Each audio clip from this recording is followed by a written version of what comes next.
Good shot ang pagkakatama sa isang ito mga ka-adventure. Na headshot. Na headshot na naman siya sa buntot.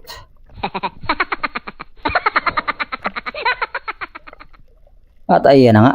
Nasugatan ako mga ka-adventure dahil sa paggalaw niya. Ingat po talaga tayo ng husto dito sa kanya pong buntot. Kaya yan tinawag na labahita dahil may mga malalabahang tinik yan sa may buntot na bahagi.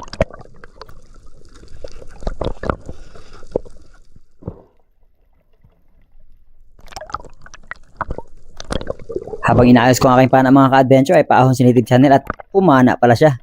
Pero sabi niya, wala, hindi nakatama.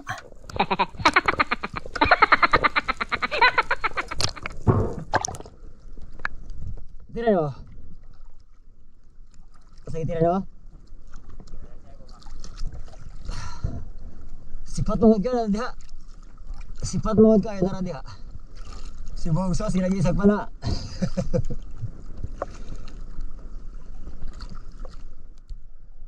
Aka si Kuan. Ano na pa eh.